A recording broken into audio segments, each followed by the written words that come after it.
Shalini here from Tech Gatha, and this video covers assignment on nested if-else. In case you don't know about what is nested if-else or want to brush up on the concepts, please watch my video under the playlist Java Tutorials for Beginners. The link for the same is provided in the description. So let's get started.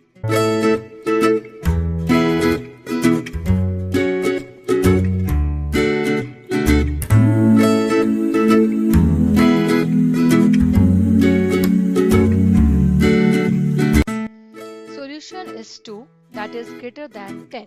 Why? X less than equal to 10, that is true. It goes inside. Now this if and the else block is a part of this if block. So what happens? X less than equal to 10, true, it goes inside. Y less than 20, false, else it prints greater than 10.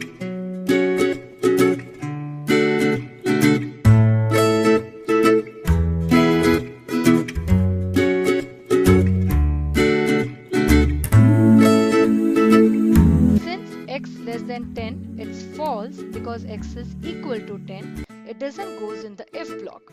It will not execute this if, neither the else, because there is only one else, and this else is a part of this immediate if, and this if has no else. Hence, it will print no output. Calculate the result over here for different values of x. So first, with the value of x is 9, calculate and what will be the output.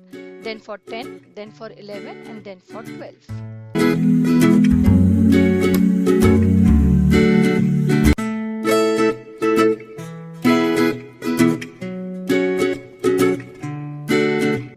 When x is 9 equal to 11, because it's post increment, the comparison is false. It goes in else if. By the time it comes over here, your x 9 becomes 10 and plus x, it's 11. So 11 equals to 10, which is false. It goes over here.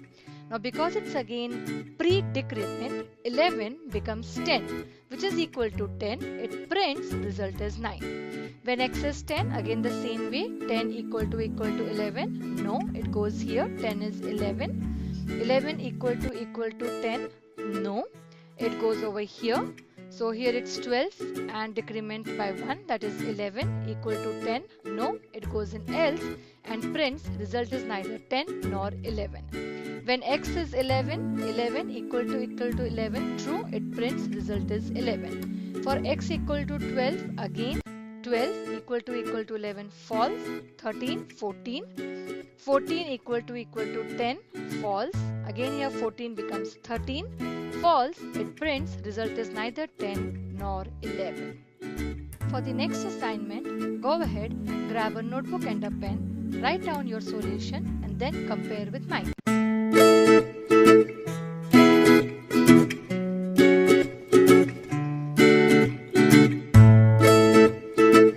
Again a class, scanner. Take the input, first, second and third number, n1, n2, n3. For comparison, we'll compare if the value in n1 is greater than both the values. So n1 greater than n2 and greater than n3, n1 is max. Else, because n1, if suppose this condition is false, that means n1 is not greater, either of n2 or n3 is greater. So then we'll compare n2 and n3.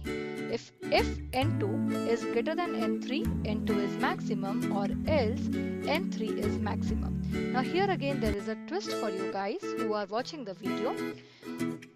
Modify this program to print if all the three values are same and provide me the solution in the comment section. Next assignment. Please grab a notebook and a pen, write down your solution, or you can even solve on BlueJ and then compare the solution with mine.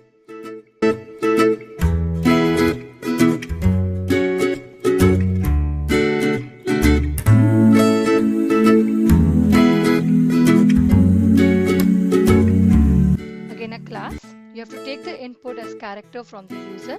So if you remember the video 17 where we learned how to take the input from the user, that is a character. So scanner.next.char at 0.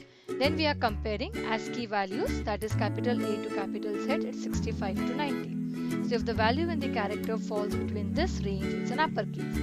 If in this range, it's lowercase. Else, if this range, it's digit. And if neither of these ranges, then for all other ranges, it is a special symbol. So with this, we come to an end of this video. Hope you all were able to solve the assignments. For any questions, queries or concerns, please feel free to write in the comments section below. Happy learning, take care and bye-bye.